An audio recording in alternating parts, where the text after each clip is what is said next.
شهر رمضان الذي أنزل فيه القرآن هدى للناس وبينات من الهدى والفرقان شهر رمضان رمضان کے کو گزارا کیسے جائے، پروگرامز کیا ہوتے ہیں؟ یعنی آپ کا اتنا بہترین مہینہ ہے، آپ چھٹیاں کبھی اپنے جو وہ کرتی ہیں، پروگرامنگ کرتی ہیں کہ بھائی فلاں جگہ جائیں گے، فلاں تاریخ کو وہاں جائیں گے، اس کے بعد وہاں جائیں گے، اس کے بعد وہاں جائیں گے، اتنے دن یہاں رہیں گے، وہاں یہ کریں گے، پورا ایک پروگرام ہوتا ہے نا. تو یہ بھی آپ کے پاس ایک روحانیت کو اپنی قوی کرنے کا ایک پروگرام ہے اس مہینے میں. اس کو کیسے گزاریں؟ اس سے چند چیزوں کا آپ کو ایسی پروگرامنگ کرنی پڑے گی. پہلی تو چیز یہ کہ مستحب کاموں کی تلاش کریں. سوچیں کہ آپ نیکیاں ہم کون کون سی کریں، ایک لسٹ بنا کے رکھیں، کاپی ایک مینٹین کریں کہ اچھا مجھے یہ کرنا ہے، اتنی تلاوت کرنی ہے، اتنی فلاں چیز کرنی ہے، اتنے غریبوں کی امداد کرنی ہے، اتنے پیسے صدقے میں دینے ہیں، فلاں چیز کرنی ہے، یہ کتاب ہے میں فلاں کو گفٹ میں دوں گی، یہ اس طرح سے کروں گی. پورے آپ دیکھیں گی کاپیاں بھرتی چلی جائیں گی اور آپ دیکھیں گے ارے بہت مزہ آپ کو آئے گا کہ واقعی نیکیوں کی اس طرح سے، جس طرح تھنگس ٹو ڈو اور وہ سب کچھ جو آپ پورے چارٹ بناتی ہیں کہ آج کے دن مجھے کیا کرنا ہے کیا کرنا ہے، اس طرح کی پروگرامنگ آپ اپنی کریں. فلاں دعا پڑھنی ہے، اس کے بعد یہ کرنا ہے، پھر گھر کے یہ فلاں فلاں کام نمٹانے ہیں، والدہ کا ہاتھ بٹانا ہے، اور اس پہ یہ سب فائدے ثواب اور فائدے آپ کو لیتی چلی جائیں. یعنی مستحب کاموں کی تلاش، اتنا وقت نہیں ورنہ میں اس کی بھی پوری فہرست آپ کے سامنے بیان کرتا، لیکن یہ کہ آپ خود تلاش کریں گے کون سے کام ایسے ہیں. ایسا نہ ہو کہ وہ 2 3 4 کے بعد آپ کی انگلیاں جو ہے اس جگہ پہ رک جائیں گے، وہ 3 4 ہو گئے بس کافی ہے، اس میں اس سے زیادہ کہاں تلاش کریں. جیسے ہمارے استاد محترم بھی اپنے اس میں کہتے ہیں نا کہ جب ہم میدان عرفات میں کہتے ہیں ان سے، یا مثلا 15 شعبان کی رات کو یا شب قدر میں کہتے ہیں کہ انسان اپنے گناہوں کو شمار کرے، تو کہہ رہے ہیں اکثر افراد کی انگلی ایک پر ہی اٹک کے رہ جاتی، سمجھ میں نہیں آتا کون سے گناہ کی بات ہو رہی. یعنی کوئی اپنا گناہ بھی کوئی یاد نہیں آ رہا ہوتا. میدان عرفات میں کہا جاتا ہے کہ پروردگار کی 10 نعمتوں کو شمار کرے، تو لوگ انگلی پکڑ کے بیٹھے ہوتے، سمجھ میں نہیں آتا کہ کون سی نعمت کو شمار کرے. تو ایسا دماغ بعض اوقات معاف ہو جاتا ہے. تو مستحب کاموں کی تلاش، آپ باقاعدہ ایک لسٹ بنائیں. ابھی آپ کے پاس 1 آدھ روز اور ہے، بس یہ ہو گیا کہ حالات کی وجہ سے یہ 1 ہفتہ ڈیلے ہو گئی کلاس، ورنہ پچھلی دفعہ ہی بات بیان ہو جاتی تو آپ کے پاس اور وقت آ جاتا. بہرحال مستحب کاموں کی تلاش کریں. پھر دوسری کہ دروس کے اگر کوئی پروگرام کسی جگہ پہ ہو رہے ہوں تو اس میں آپ شریک ہوں، اور اگر کسی جگہ نہیں ہو رہے تو اپنے علاقے میں اپنے گھر میں بھی آپ بہت سی چیزیں شروع کر سکتی ہیں. اپنے گھر میں ایک ہفتے ایک کے گھر میں ہو جائے، دوسرے ہفتے دوسرے گھر میں ہو جائے. اسی طریقے سے ہی جو ہے دین کا کام آگے بڑھتا. بس گھر میں صرف افطاریاں پکتی رہیں اور سحریاں پکتی رہیں، اور ٹی وی اور وہ بھی یہی فریضہ انجام دے رہا ہے. جتنے باہر بورڈ لگے ہوئے ہیں وہ صرف کھانوں ہی کو پروجیکٹ کر رہے ہیں، گویا صرف رمضان صرف تھوڑی سی دیر رکنے کا، اس کے بعد فقط کھانے پینے کا نام.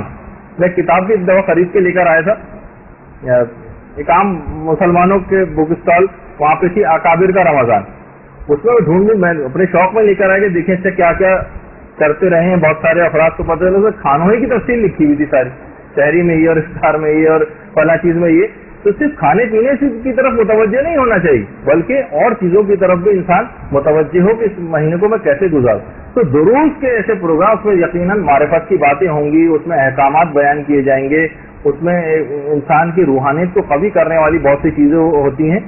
اچھا کر کہیں جانا ممکن نہیں ہے، انعقاد ممکن نہیں ہے، تو آپ مدرسے کی لائبریری کی ممبر بن کے CD لیں، کتابیں لیں. مدرسے کا چینل ہے یوٹیوب کے اوپر، اس میں مختلف علماء کے دروس وغیرہ موجود ہیں، ان کو آپ سنیں. یعنی اپنی معلومات اس طرح سے درس و تدریس میں اس مہینے کو گزاریں. یہ خود اس کے پروگراموں میں خاص طور پر شامل ہونا چاہیے. سوتے ہوئے اور کھاتے ہوئے اس مہینے کو صرف گزارنا نہیں چاہیے. اس کے بعد کتب کا مطالعہ یہ ضرور اپنی لازمی طور پر زندگیوں میں شامل کریں. دیکھیے کتاب اگر کوئی شخص نہیں پڑھے گا، صرف ہم پچھلے جو یہاں پہ سینئر گروپس ہیں ان کو بھی اکثر و بیشتر ڈانٹ پھٹکار ہوتی رہتی ہے اس معاملے میں کہ صرف مدرسے میں پڑھائے جانے والے نوٹس کی حد تک اگر آپ رہ گئیں تو کوئی خاص آپ کو علمی ترقی نہیں کر پائیں گے. ظاہر ہے یہاں پر 1 ہفتے میں 1 کلاس ہوتی ہے، اتوار کے دن یہ صرف آپ آتی ہیں 3 گھنٹے کی، اس میں چلے 2 لیکچرز آپ کے ہو گئے، یہ بہت ناکافی. سال بھر میں اگر کریں، چھٹیاں وٹیاں سب نکال لیں تو کتنا کم وقت آپ کے پاس بچتا ہے. تو آپ اس کمی کو کیسٹوں کے ذریعے اور کتابوں کے مطالعے کے ذریعے پوری کریں. تو بہت سی چیزیں محتاج نہیں ہوں گی کہ اتوار کو جائیں گے تو ہم کچھ حاصل کریں گے، باقی پورے ہفتے ایسی گھر میں بیٹھے ہوں. نہیں، کتاب مطالعے کتب کے عادی بنے، اچھی اچھی کتابیں. ہر خاتون کی میں توقع کرتا ہوں کہ ہر ایک کے پاس اپنی ایک ذاتی لائبریری ضرور گھر میں ہونی چاہیے، چاہے ایک شیلف پہ مشتمل ہی کیوں نہ، پھر آہستہ آہستہ اس کو بڑھاتی جائیں، لیکن ایک ذاتی لائبریری، ٹھیک ہے ابا کی ہے بھائی کی کوئی ہے نہیں، آپ کی اپنی ایک ذاتی لائبریری ہونی چاہیے، چاہے وہ کتنی کم کتابیں 10-15 کتابوں سے اس کا آغاز کریں لیکن ہونی چاہیے، تو اس کی طرف زیادہ سے زیادہ کوشش کریں، رغبت کریں۔ اگلی چیز یہ ہے کہ ایسے افراد کی آپ کو مدد کرنی ہے جو مالی لحاظ سے، فکری لحاظ سے، اعتقادی لحاظ سے یا میدان عمل میں کمزوری کے اعتبار سے ہوں، ان کی قوموں پر مدد آپ کو کرنی۔ صرف ہم مدد صرف پیسوں کی مدد کو سمجھتے ہیں، آپ دیکھتے ہیں کتنی خواتین ہیں ان کے نماز روزے غلط ہوئے چلے جا رہے ہیں، مسائل شریعت کا ان کو علم نہیں ہے، آپ دیکھ رہی ہیں عورتوں کے مخصوص مسئلے دیندار خواتین بھی صحیح طور پر ان سے واقف نہیں ہیں، جو چیزیں آپ سنیں عورتوں تک پہنچائیں، ان کی نمازیں خراب نہ ہوں، روزے خراب نہ ہوں، کیسے ہے آپ اس پہ اکتفا کر کے بیٹھ جاتی ہیں کہ چند باتیں آپ کو پتہ چل گئی اور کسی دوسرے کو آپ نہ بتائیں۔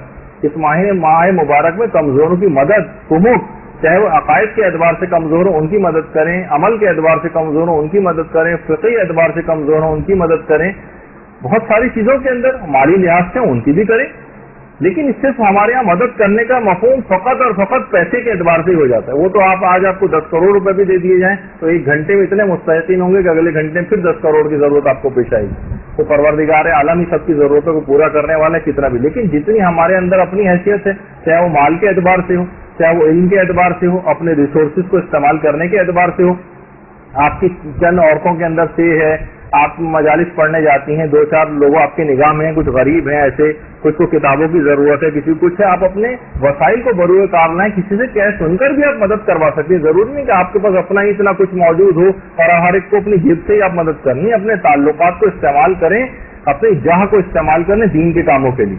آپ کسی کے تھرو کروا سکتی ہیں بہت سے کام، آپ کہیں گے بھائی فلاں شخص جو ہے اس کا یہ مسئلہ ہے، ان کو کچھ کتابوں کی ضرورت ہے، 1000 روپے مثلا چاہیے، آپ کسی کو بھی لے کے وہ کتابیں جو ہے گفٹ میں دلوا دیں، تاکہ یہ دین کا کام آگے بڑھے نا، یہ صرف پیسوں کی حد تک نہ رہ جائے معاملہ۔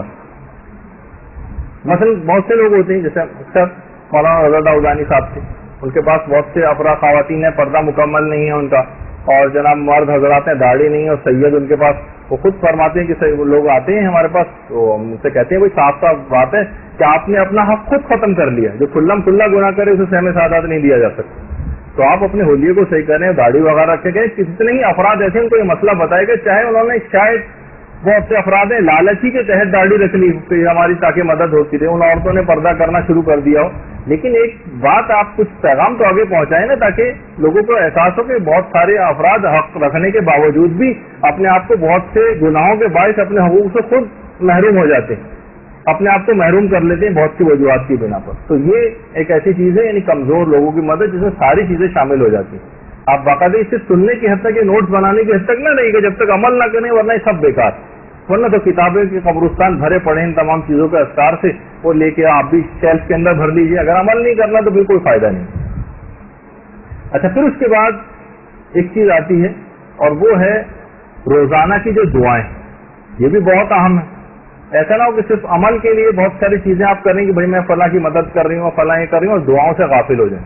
نہیں، ہر شخص کی روحانیت کی ایک نیڈ بھی ہوتی، وہ دعاؤں اذکار اس کی نیڈ پوری ہوتی، تو اس میں افراط و تفریط کا شکار نہیں ہونا چاہیے کہ اگر ایک کام کر رہے ہیں تو دوسرے کام سے بالکل پہلو صحیح کر لیں گے، ہم وہ کام کرتے رہیں، غریبوں کی مدد کرتے رہیں، اور لیکن دعائیں نہیں پڑھیں۔ دعائیں بھی پڑھنا ضروری ہے، دعائیں بھی پڑھنا ضروری ہے، تو روزانہ کی جو مشہور دعائیں ہیں وہ بھی اس سلسلے میں جو ہے وہ ضرور پڑھیں۔ یا علی ہو، یا عظیم ہو، یا غفور ہو، یا رحیم والی دعا، وہ ہر نماز کے بعد جو پڑھی جاتی ہے وہ بھی آپ کو مفاتی میں مل جائے گی۔ ماہ مبارک رمضان کی روزانہ کی جو دعا، اللہم ادخل علی اہل القبور السرور، رمضان میں پڑھنے کی کچھ خاص دعاؤں میں سے یہ بھی آپ ضرور اس میں پڑھیں، مفاتی کھولیں، اس کے اندر یہ سب دعائیں آپ کو لکھی ہوئی نظر آ جائیں گی۔ اللہم ارزقنی حج بیتک الحرام فی عامی ھذا و فی کل عام، یہ والی جو دعا ہے یہ بھی آپ کو مفاتی اور دیگر کتابوں میں مل جائے گی۔ تو کچھ ایسی چیزیں ہیں کہ آپ لازمی ان دعاؤں کو روزانہ پڑھنے کی جو ہے عادت ڈالیں۔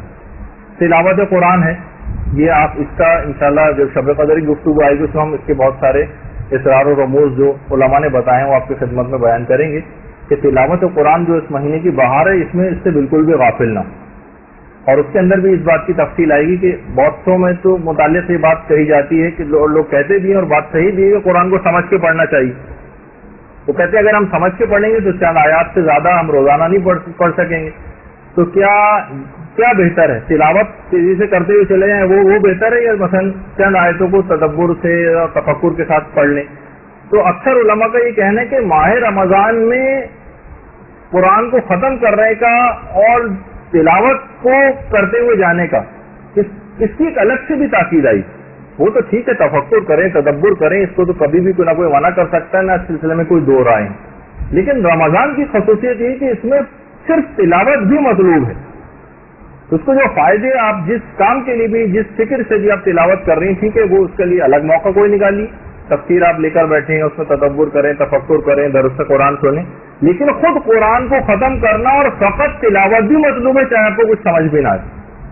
یہ خود رمضان کی الگ سے خصوصیت کہ اس میں جتنی زیادہ ہو سکے تلاوت کریں، چاہے اتنی زیادہ تفکر کے ساتھ ہم نہ بھی کر سکیں. یہ صرف رمضان کے حوالے سے میں آپ کی خدمت میں بات بیان کر رہا ہوں. ایران میں ہم دیکھتے ہیں بہت سی چیزیں جو اچھی دیکھیں اس قوم میں جو نکال کے جب بھی پیش کرتے ہیں، یہاں پہ بھی ہمیں نظر آئے تو ہم آپ کی بھی تصویر اس میں لگا کے پیش کریں کہ ووٹ دینے کے لیے لائن لگی ہوئی ہے خواتین. تو یہ فالتو وقت یہاں پہ بھی کیوں ضائع کیا جائے؟ تلاوت قرآن ہاتھ میں قرآن لے کے اس لائن میں لگ کے بھی تلاوت ہو سکتی. ہم دیکھتے ہیں کتنے افراد ہیں اور ممالک میں ایئرپورٹ پہ آپ دیکھیں جہاں پڑھنے لکھنے کا کچھ رجحان ہے، لوگ وہاں ایئرپورٹ پہ فارغ اوقات میں بجائے کہ یہاں ایک دوسرے کو بیٹھے دیکھتے رہیں. ہمارے ایئرپورٹ پہ جائیے ہر آدمی دوسرے کو بیٹھ کے دیکھ رہا ہوتا ہے صرف. وہاں پہ آپ جائیں ہر آدمی کے ہاتھ میں تقریباً کتاب ہوتی ہے، یعنی جو غیر مسلم معاشرے ہیں ان کی بات کر رہا ہوں. وہ ایک دوسرے کو بیٹھے صرف تجسس کی نگاہ سے دیکھ نہیں رہے ہوتے یا نظر بازی کرنے میں مشغول نہیں ہوتے. وہ ٹھیک ہے اور گناہوں کے اندر مشغول ہیں، وہ اپنی جگہ پر ہے، لیکن وقت کو ضائع کرنے کے اعتبار ویٹنگ لاؤنج ہے، ڈاکٹر کے پاس گئے ہیں انتظار کر رہے ہیں، کوئی اپنی کتاب ساتھ لے جائیں وہاں پڑھنا شروع کر دیں. بس میں بیٹھ کے ادھر سے ادھر آ رہے ہیں، اسکول کالج یونیورسٹی کے پوائنٹ میں آپ بیٹھ کر آ رہی ہیں، گھنٹہ بھر اس کے اندر لگ جاتا ہے. اس کو کیوں وقت ضائع کر رہے ہیں؟ اس میں تلاوت قرآن کریں، کوئی اپنی اور کتاب اٹھا لیں، اس کو وقت کو یہ خود ٹائم مینجمنٹ کا ایک حصہ ہے. تو بہرحال یہ سب چیزیں ایسی ہیں کہ دعاؤں کے اندر بھی اپنے آپ کو جو ہے سلسلے میں لگانا ہے. خدا سے راز و نیاز بھی اس مہینے میں جو ہے وہ کرنے ہیں اس کی راتوں میں اور دنوں میں. تو یہ تمام چیزیں ایسی ہیں کہ دعائیں اور یہ سب کچھ مفاتیح الجنان اٹھائیں، اس کے اندر مشغول ہوں. واقعی یہ مہینہ مکمل ثواب اور فائدوں کو اٹھانے کا مہینہ ہے. تو یہ ہے. اور اس مہینے میں خاص طور پر صدقہ دینے کی بھی بڑی تاکید ہے. اس میں مختلف اوقات میں صدقہ بہت سی خواتین کے متعلق میرے علم میں بات آتی ہے کہ انہوں نے گھر میں بس ہر وقت ہر تھوڑی دیر بعد گھنٹے بھر بعد انہوں نے بہت ساری ریزگاری بھی جمع کر کے رکھے ہوئی ہے. ہر تھوڑی دیر جب بھی گزر رہی ہیں وہاں سے نکالا انہوں نے اسے ریزگاری اٹھائی اور صدقے کے باکس میں ڈال دی جو پہلے سے اجازت یافتہ ہے. ایسا باکس ہے جو کہ حاکم شرع سے جو صدقے کے مسئلے میں نے اس سے پہلے بیان کیے تھے یا کسی غریب سے اجازت لی ہوئی ہے کہ اس کو جمع کر کے ایک ساتھ دے دیا جائے گا.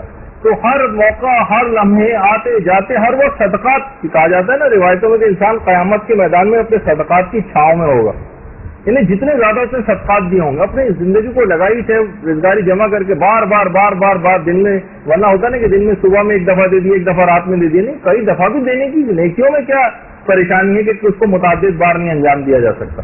جتنی دفعہ ہو سکے آپ کوشش کریں کہ صدقات وغیرہ بھی اس انداز سے آپ دیتی رہیں. 70 بلائیں ہر دفعہ دور ہو جاتی ہیں، تو بار بار دینے سے جتنی دفعہ دیتی جائیں گی اتنی 70 بلائیں دور ہوتی چلی جائیں گی. اور پیغمبر اسلام کی جو احادیث میں سے بھی ہے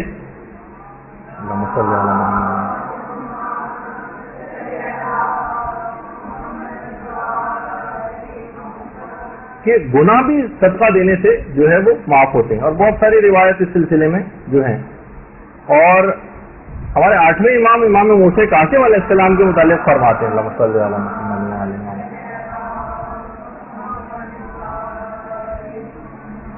یعنی 8ویں امام کہتے ہیں اپنے والد 7ویں امام کے متعلق کہ میرے بابا رمضان کی آخری تاریخوں میں ہر رات 20 رکعت نماز مستحبی بڑھا دیا کرتے تھے. ہر رات 20 رکعت، آخری راتوں میں ہر رات میں 20 رکعتیں مستحبی بڑھا دیتے تھے. ہم جیسے جیسے دن قریب آتے جاتے ہیں ویسے ویسے نمازوں کی کو کم کرتے چلے جاتے ہیں، لیکن وہ بڑھا دیا کرتے تھے. اچھا اب اس میں آپ کو زبان کے اوپر بہت زیادہ کنٹرول رکھنا ہے، اس کا خیال کرنا ہے، آنکھوں کے اوپر بہت زیادہ کنٹرول جو رکھنا ہے، حرام چیز کوئی نہ ہو، رشوت خوری اور مختلف چیزیں یا مال حرام اس طرح سے کمانا، اس پہ اپنے آپ کو کنٹرول رکھنا. اور ایک چیز اور دیکھیے، بہت ساری طبیعتیں ایسی ہیں کہ ان کی طبیعتیں عام دنوں میں روزہ رکھنے پر تیار نہیں ہوتی. ٹھیک ہے، ہمیں پتا ہے، ہمیں بہت زیادہ ثواب معلوم ہے، لیکن کیا کریں، دل نہیں چاہتا روزہ رکھنے کو. ہمیں پتا ہے کہ لوگوں کی امداد کرنے کا اور صدقات دینے کا کتنا ثواب ہے، لیکن انفاق بھی سبیل اللہ کے اوپر دل زیادہ تیار نہیں ہوتا، ہاتھ جیب کی طرف زیادہ جاتا نہیں ہے اس سلسلے میں. ٹھیک ہے، نمازیں جو ہیں ہمیں پتا ہے کہ رات کو شب بیداری کی کتنی تاکید ہے، نماز شب پڑھنے کی کتنی تاکید ہے، لیکن نماز شب کے لیے کوشش کے باوجود اٹھا ہی نہیں جاتا. ان لوگوں کے لیے بھی ایک آسان حل بتایا گیا. وہ افراد، اور یہ حل جو بتایا یہ ہمارے چھٹے امام جعفر صادق علیہ السلام نے بتایا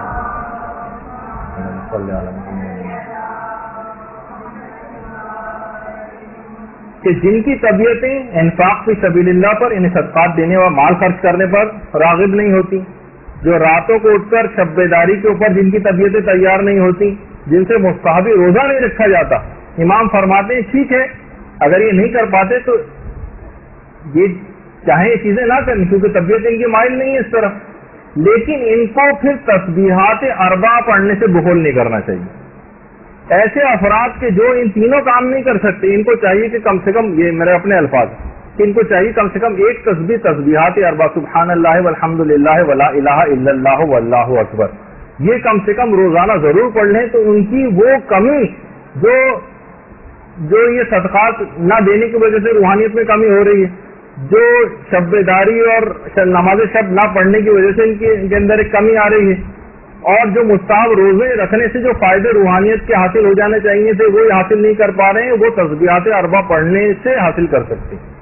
یعنی یہ نہ ہو کہ بس ایک دفعہ پڑھ لی، کم سے کم ایک تسبیح، تو 100 کی ایک تسبیح روزانہ اگر تسبیحات اربع کی پڑھ لی جائے تو ان تمام ثواب کو دلوا دے گی. آسان ترین حل ان افراد کے لیے.